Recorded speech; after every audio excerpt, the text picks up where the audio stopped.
I'm Deborah Oluwagbile, and this is Established TV. The focus on the show today is the business environment in Nigeria. The Corporate Affairs Commission, in collaboration with the Federal Ministry of Trade, Industry and Investment and MoneyPoint, have launched 2 million jobs to complement the renewed hope agenda of the President Tinubu-led administration.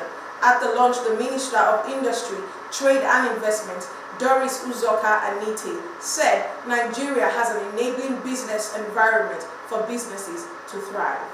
The minister's claim raises the question, is the Nigerian environment suitable for businesses to thrive? Stay tuned as we explore the intricacies of Nigeria's business landscape and its implication for the economic development.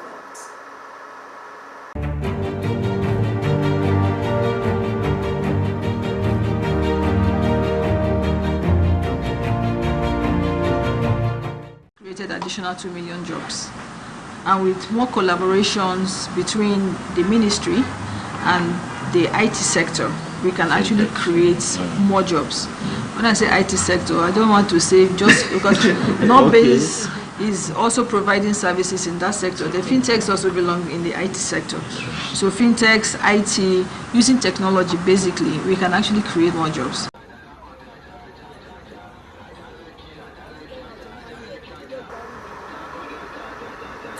As we dive deeper into analysis, it's important to examine the fundamental aspects of doing business in Nigeria. A critical focal point lies in assessing the ease of navigating the business registration process, which serves as a gateway for entrepreneurs to formalize their ventures. As at the end of September 2022, there were 4,988,861 companies on the total register and 4,569,288 on the effective register, according to the Companies House, equivalent to the Nigerian Corporate Affairs Commission, CAC. The business registration process in Nigeria is a central process done through the Federal Commission, the Corporate Affairs Commission, CAC, which was established under the Companies and Allied Matters Act, CAMA, to regulate the formulation and processes of companies in Nigeria. The most suitable form for incorporation for an individual to start seeking a business in Nigeria is a private company limited by shares. It is also the most suitable form of business venture recommended for any foreigner seeking to establish a business in Nigeria. However, a Nigerian citizen can also register a business name which does not possess the characteristic of a separate legal personality, unlike a company. A foreign or foreign-owned entity cannot register a mere business name. Foreigners seeking to commence a business in Nigeria must register a company which must not be less than 100 million naira authorized share capital. Although there are a number of processes to register a business in Nigeria, are these processes easy and straightforward? With us over the phone lines to discuss this experience in registering his business is the founder of Maya Ocha Limited, Mr. Nehemiah Ocha. You're welcome, Mr. Nehemiah. Oh, thank you, Dabira. Can you walk us through your experience with business registration process in Nigeria? What were the initial steps you had to take, and what were the preceding and succeeding processes to register your business? When I was trying to register my business, I think that was basically in 2020. Yeah, 2020 thereabout. I came across, it was quite challenging because I really had issues with the name. I have a name in mind, and I searched for the name, and of course it was 2 names thereabout, but they said the 2 names were taken, and I think the money too then and all. But so I had to just hold on, just relax and all. Then I had to now start cracking my brains to see the name I'll be able to cover, because I wanted to use Maya, and basically when I actually checked it, I discovered that no one is using Maya per se, but they are just attaching it with other things. So I wonder why CAC did not allow me to use just Maya Limited, because I didn't just want a business name, I wanted a limited liability company, So that was basically what happened. That it was really taxing. So I had to just crack my brains. I had to just ask a few persons to come help me out, and we were able to come out with just Maya Ocha as per my name and my surname and all, which I didn't really really which I didn't really really want to do it that way initially, though the money was quite much. But at least I think money was quite much. But I had to just later do it. I had to later do it in 2023. I later in 2023, but because of the whole stress, I had to call a lawyer that is into it to actually help me. So she was one that actually helped me run all the documentation. Though basically she asked me for my international passport and sorry, my ID card rather, any of the ID card, which I submitted my NIN and passport and all, then signature. And of course, since because of the kind of business I was trying to register, she actually asked me to submit some, maybe like my secretary and some people that works with me, which actually which I actually do that. And she took everything. I submitted a whole lot of documents she requested for, which I cannot basically remember now. She took all those ones, then I just gave it to her. And I think the registration took about it took about, was not 3 weeks to 1 month before it came out. It took about 3 weeks to 1 month before it came out. And she just call back for this, call back for that, call back for this, call back for that. Though the name, I think, yeah, like I said, the person was rejected a few or a couple of times, you know, and it was not really straightforward because it was just a bit complex. She come in to ask me for this, to ask me for the company's letterhead. There was a letterhead we were using before. The details were down. She was like, CC does not take that. We had to move it up, and all those challenges was actually there. So, but basically, if I'm going to advise anybody that's going to do anything called registration right now, as long if they don't know it, well, I feel they should just give it to a professional, because that was what actually saved my ass. If not, it would have really, really, really, really, have really, really, really, it would have really, really been more challenging. But basically, while I was registering, it cost me about 65,000 naira thereabout to register that. And what now shocked me is after I was done with that, they were not like, I will still go to EFCC again to do another, is this come now? And I will still go to FIRS to do a thing again. And that was going to cost me, I don't know, basically extra 30 something to 40 something thousand rand. So, meaning on just registering my business alone, I'm already spending like 100K. You know, that was that was actually very challenging. You understand, right? But basically meeting up with the EFCC and the FIRS. But it was quite, challenging. Some kind of questions and all, but at least I just feel that they can just make it easy. Like, these things should be things we should be able to do online.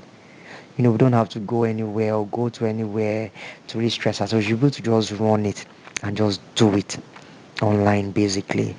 I'm talking about the EFCC and the FIRS. So if you want to do it online, do what you have to do, and then, you know, and then help. At least thank God for the assistance of the third party. That also help in acquiring the FIRS, and though they actually make the job really easy for me, and they made it very easy for me. And I would just advise that the way technology is going on right now, they should just make it very, very easy, very, very easy for people to be able to just access, so that individual can actually do it themselves, and it's not really going to cost them a lot. So that's actually my own advice and all. That be that. Once again, thank you for having me. I really, really appreciate this sincerely. Thank you, and God bless you very, very much. Thank you very much for coming to the show, Mr. Nehemiah. Now on to business regulations. There are several applicable rules and regulations of doing business in Nigeria. Business setup and operation in Nigeria are governed by various laws. These laws include, but are not limited to, the Companies and Allied Matters, Companies Income Tax, Value Added Tax Act, Withholding Tax Act, amongst many others. There are also sub-regulatory bodies and licenses applicable to business operation in Nigeria. The type of business to be engaged will determine the type of applicable license. For instance, an organization seeking to engage in banking, leasing, and payment service providers shall require separate license issues by the Central Bank of Nigeria. For businesses like the establishment of schools, of private schools, they are regulated by the State's Ministry of Education. With us is the proprietress of Prestige Schools, Mrs. Dupe Omolola, to shed more light on the role of this regulatory body in her enabling her business. Thank you for joining us, Ms. Dupe.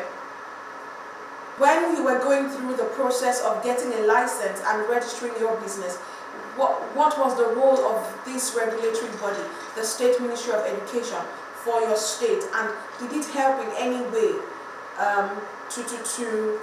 to enable your business?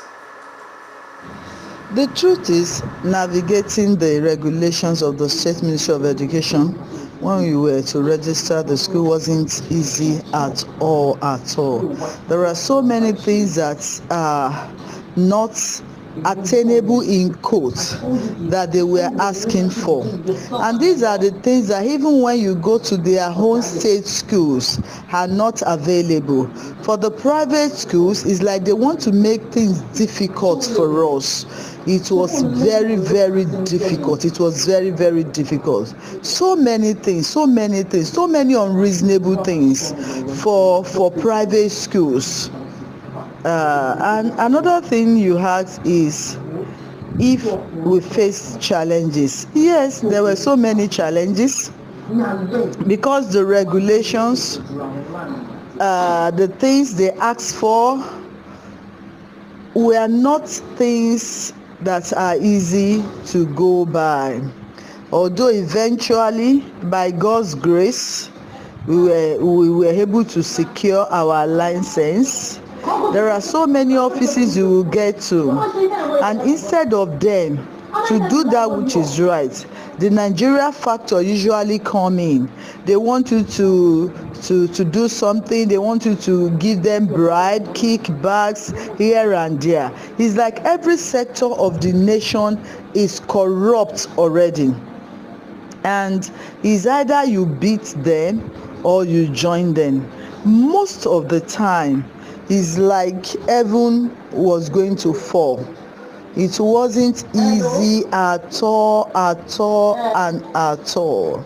For me, with God on our side, like I said earlier on, it wasn't easy at all, but we were able by the grace of God, and because we were prepared when we were to start, we were already able to know some of the requirements, and we got them ready.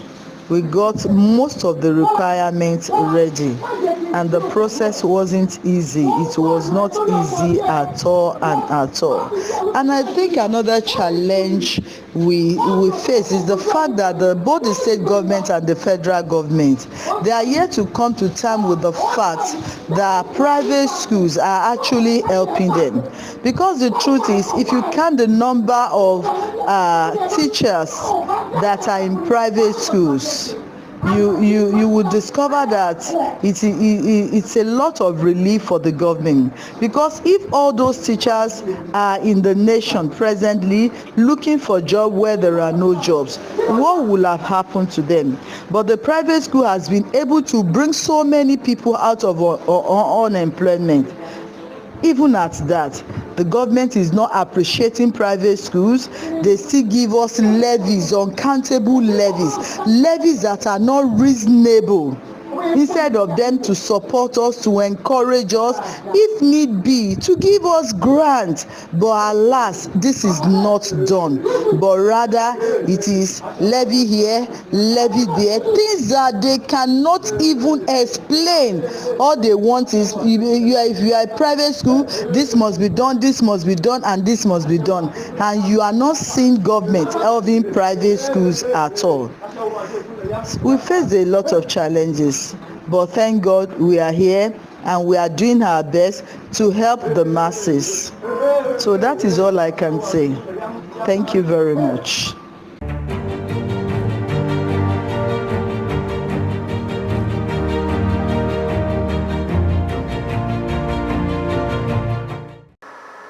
Still on the focus, is the Nigerian environment suitable for businesses to thrive?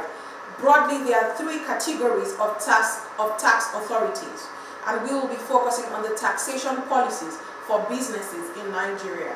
The Federal Inland Revenue Service, FIRS, which is responsible for corporate taxes, state boards of internal revenue for each state, responsible for personal taxes with joint tax board, in a coordinating role in the process, and the local government revenue committee at each local government with responsibility for addressing and administering various levies and taxes. The enabling law in respect to each type of tax will normally contain a provision with regard to the authorities charged with the administration of such tax. Globally, the major sources of funds to run government organs effectively has always been through revenue generated directly or indirectly through taxes. According to the Federal Inland Revenue Service, Nigeria, the corporate tax rate in Nigeria stands at 30%. Corporate tax rate in Nigeria averaged 30% from 2006 up until 2024, reaching an all-time high of 30% in 2007. In the UK, however, the tax rate is 25%, while since January 2018, the nominal federal corporate tax rate in the United States of America is a flat 21%, following their passage of the Tax Cuts and Jobs Act of 2017. Tax in itself is a compulsory contribution to state revenue and is levied by the government on salary, business profits and transactions, and even on services. Good as the intention behind tax might appear, tax duplication has been highlighted as a significant contributor to the poor ranking of Nigeria on the World Ease of Doing Business Index. It has also been observed that the existing tax system across the country, particularly in Lagos State, the business hub of the nation, diminishes return on investment, affects capital base, and more often leads to the total collapse of the businesses and companies. We have with us over the phone line Mrs. Adora Alagbede, the CEO of Smart Exporters Business Limited, to share her experience on the effect of payment of taxes on her business. Thank you for joining us, Mrs. Adora. Hello, my name is Adora Onyeke Alagbede. I'm the CEO of Smart Exporters Limited, a company with the vision of linking African businesses with opportunities in international markets. So we do exports by air and sea, consultations as well as procurement. Yes, I do pay my tax, and it's one of the things that I tried to inculcate from the very beginning of the business so that we are compliant with all government regulations. Sadly, the taxes are not showing in any way concerning businesses. Cost of doing business in Nigeria currently has tripled, if not quadrupled, and it's not encouraging for business owners at all. Um, Taxes have, I wouldn't say they affect the business positively for now, because infrastructure that the government is supposed to use these taxes for are not present. It's not obvious that these taxes are being put into good use. We power our facility most times. There are also other government bodies and agencies that usually come to disturb and everything. So it has not been easy at all. I would say taxes have affected negatively. Take for example, when processing international transactions, we have to include VAT, and it discourages a lot of customers. So for some customers who have goods that are running into large volumes, say 1,000 kg, 2,000 kg, by the time we calculate 7.5% VAT for them, it discourages them and they leave. Amidst the hustle and bustle of markets teeming with activity, the resilience of companies and the dynamic interplay of a diverse labor force, Nigeria's economic canvas paints a picture of opportunity and growth. As we dive into this vibrant tapestry, we unravel the intricate threads that weave together to define the nation's business landscape. Stay tuned for a closer look at how these essential elements shape the trajectory of businesses in Nigeria.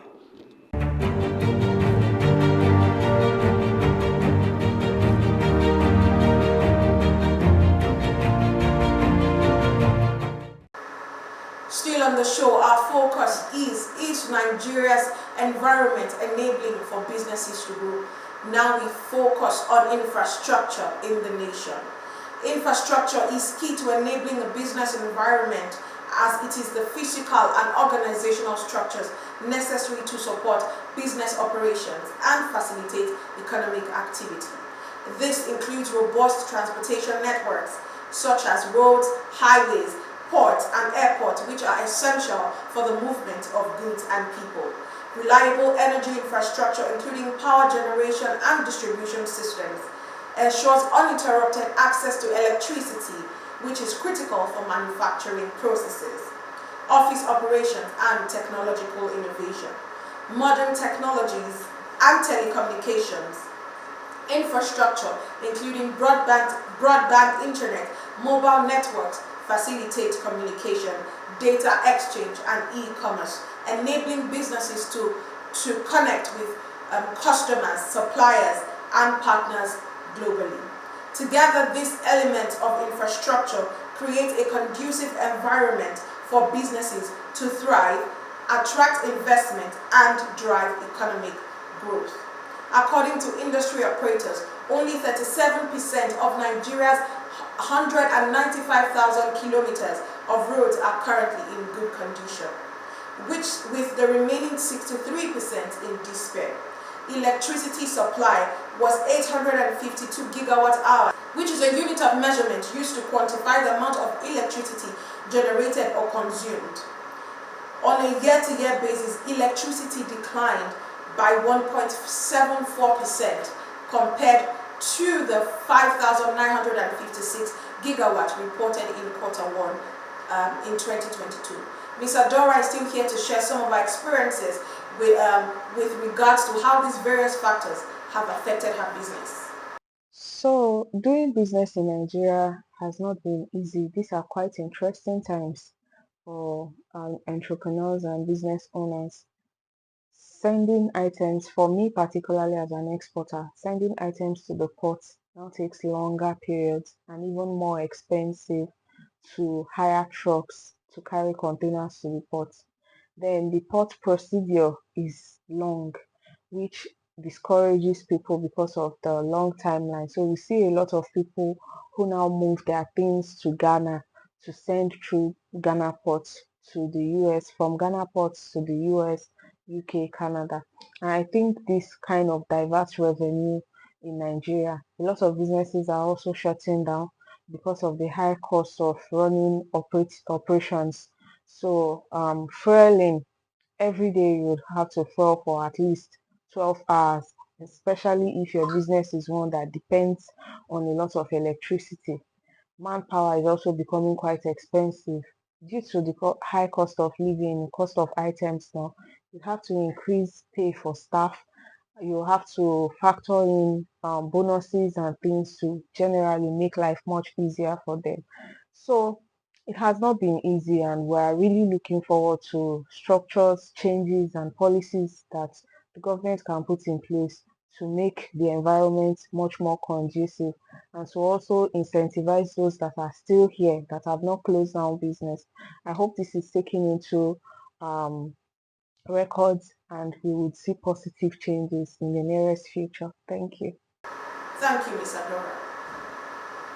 In an interview with another business owner, Mr. Larry Fashaking, the Executive Director of Communication and Marketing Research Group Limited, also shares his experience. My name is Lanre Fashakin. I work at CMRG. That's the acronym for Communication and Marketing Research Group Limited. From the sound of that, you know that we are a service-oriented company. We do not have factories where we manufacture products. We do not have warehouses where we store up goods. We do not manufacture tangible products. The nature of our business is essentially to provide services. The impact of the economy of Nigeria at present is very profound on our activities as a company. For a start, you know that the inflation rate right now, officially they said is 29%, but based on what we're seeing around us, is much higher than that. You can also not ignore the fact that the exchange rate in Nigeria today is unprecedented. You are looking at a situation where pounds has crossed the 2,000 naira to £1 mark, and the dollar has crossed the 1,750 naira to $1 mark. These have very profound impact on our operations. I'll give you clear examples. Based on the nature of what we do, about a year ago, I can confirm, even though we considered it quite expensive and unprecedented at that time, but the cost of diesel, if we wanted to buy 1,000 liters of diesel in the office about February, January 2023, I remember clearly it was about 483,000. The same 1,000 liters of diesel today is going for about 1,200. I'll say that again, 1,200 per liter. That means for the diesel you paid 480,000 naira for about February last year, slightly over a year ago, you are going to be paying 1,200,000 or more for that same quantity. So this is a reality that we deal with. So to answer your question, the infrastructure in Nigeria, particularly power, road network, and internet facilities, have had seriously negative impact on our operations. And obviously, it will also affect growth rate if you are a stagnant organization. It will affect your growth rate if you are not a learning organization. Fortunately, we've been able to come up with certain approaches, certain strategic responses that will make us deal with the situation very well. So the question will now be, how do you deal with the current challenges in Nigeria? Don't forget the fact that I mentioned the fact that the exchange rate is germane to our business because we rely on apps for data collection and for data analysis. The inflation rate is germane to our business because we have to pay for our field force, the enumerators, we have to pay for cost of flights, we have to pay for hotels and the rest of them. These are areas where our costs are going up. And I also said that the manufacturers, our advertisers, may not be in a position to match this high rate of costs. Okay, so how do we respond to it? As an organization, we've had to shut down 5 of our less strategic offices across Nigeria. By the way we are set up is that, yes, we have the CMRG house in Ikeja, but there's another office in Lagos that houses our data collection unit. Okay, so before now, we had about 17 offices across Nigeria, but we've had to shut down at least 5 of such so that we'll be able to cut down our overhead costs. Thank you very much.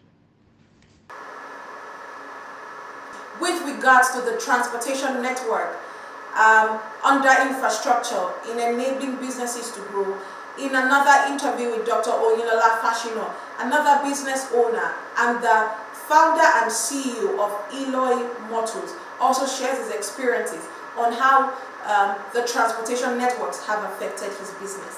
Let's take a look. My name is Dr. Fashino.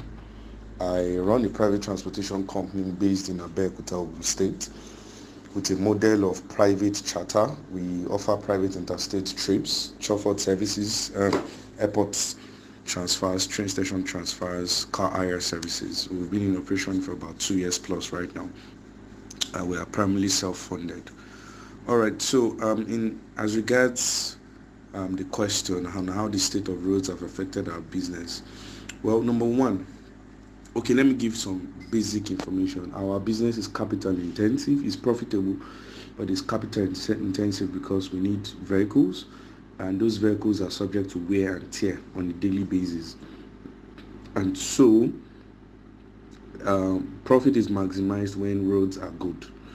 Okay, but now let me get a bit more detailed. Number one, our overall running cost is increased because of bad roads, uh, primarily because wear and tear increases our cost of operation. So we go on a trip, the brake pads, the shock absorbers, the linkages, all of those are factored in how much we charge our clients, because we have to factor all those in.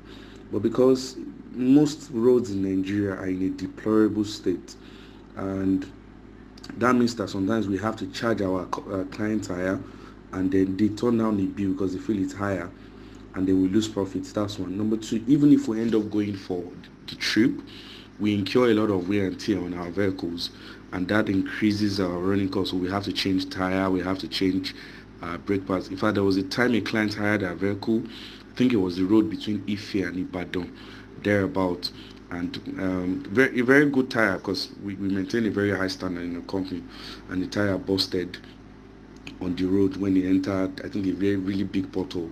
So yeah, increasing overall running costs. Number two is that there are places we can't actually go. There's a particular place in Ogun State, I won't mention the place. We have a lot of clients usually want to go there, but we can't. We have to turn them down, because if we go there, the wear and tear on the vehicles will be more than whatever profits we are making. So that's also another loss on our own part. So overall, and then of course the areas we can't access because of deplorable state of roads. So overall, the state of the roads in Nigeria has affected our business in majorly two ways: by increasing our overall running costs in terms of wear and tear, and by decreasing our profit in terms of clients that are lost due to inaccessible areas. Thank you very much. Welcome back. Still on the focus of the show today is Nigeria's environment enabling for businesses to grow. Now we dive into accessing funding and loans. We shift our focus from understanding the importance of infrastructure to accessibility of funding for small and medium-sized enterprises, SMEs. SMEs are the lifeblood of Nigeria's economy, accounting for around 84% of employment and contributing significantly to the country's GDP. However, these businesses often struggle to access funding that they need to grow and scale, with many facing significant challenges when it comes to securing financing from traditional sources like banks and other financial institutions. One of the biggest challenges faced by SMEs in Nigeria is limited access to traditional funding sources. Many SMEs do not have collateral or credit history required to secure loans or other types of financing from banks or other financial institutions. This can also be said to be compounded by the high interest rate and collateral requirements associated with such financing, which can make it difficult for SMEs to repay loans or grow their businesses. To address this is a business management expert, Miss Miracle Chukwuma. Thank you for joining us, Miss Miracle. With the high interest rate and stringent collateral requirements associated with traditional financing options, what alternative funding mechanisms or strategies do you believe could be viable for SMEs in Nigeria? Could you also shed more light on the innovative approaches for these initiatives that can bridge the financial gap for SMEs in Nigeria, while also assessing the broader economic impact of limited access to funding for SMEs in Nigeria? Thank you. Thank you for the question. Thank you for the opportunity to answer these questions. So yeah, access to financing remains one of the biggest challenges facing SMEs in Nigeria today. And despite governmental initiative and scheme to support SMEs, many entrepreneurs still struggle to secure SME funding in Nigeria. And honestly, traditional financing options are, though they are there to help SMEs, but because, as you said, the high interest rates, because of that, it is always, it's like very hard for SMEs to thrive. You see the instances of where all SMEs go to banks to get loans. However, they are not giving these loans because the bank doesn't trust them to be able to pay back the loans, because SMEs have to, for the bank to like give you this loan, they have to be sure that you can pay it back. So you have to have proven that your business, it can be profitable enough or has been profitable enough in the past to be able to pay back this loan. But you see that a business is just coming up, and then how do you expect them to really like to show how profitable they are when they are just starting? So because of that, banks would rather just finance they would rather finance businesses that they know that SMEs to be able to get to that level. There are some things they need to be able to know about. Now, there are other financing methods, there are other financing options that could help SME businesses to grow. But however, for that to happen, SMEs need to be more educative about their business, be more educative about different things. For example, they have to know their capital requirements.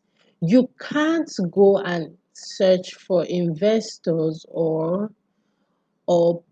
other financing options without knowing exactly how much you need and what you need it for. So SMEs need to first of all state out their capital requirement. What does my business need? And does my business need this investment in a short term or in a long term range?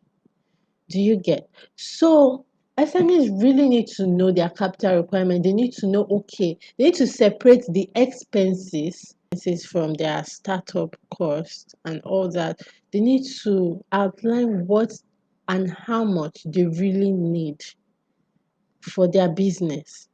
Like these SMEs create that opportunities for more jobs.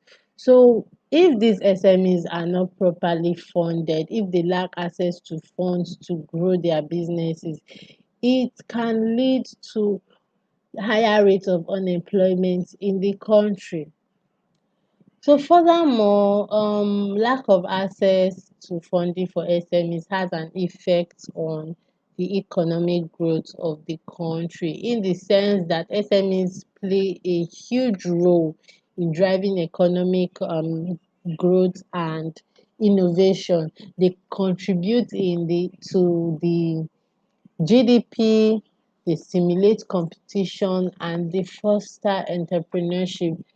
So, but however, if these SMEs lack access to funding, their capacity to invest in productivity enhancing technology or expand market reach, participate in value chain reduces, and this can lead to a slowdown in the overall economic growth and impede Nigeria's effort. So you can see that SME has a huge contribution to the economy of a country.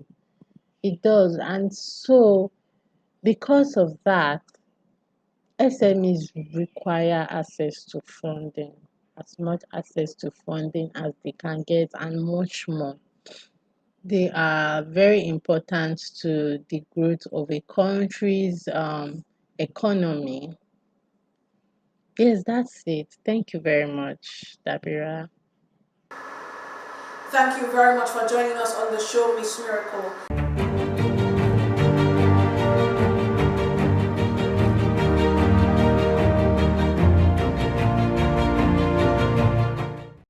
Amidst the complexities, one thing remains clear.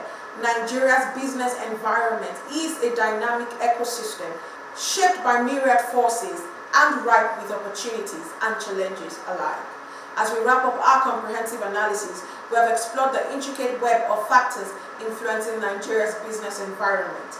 Given this insight and extensive analysis, the question for you to answer remains: is Nigeria's environment suitable for businesses to grow? For Established TV Nigeria, I am Dabira Oluwagbili. Thank you for watching and stay tuned for more bold analysis and groundbreaking insight. Thank you for watching.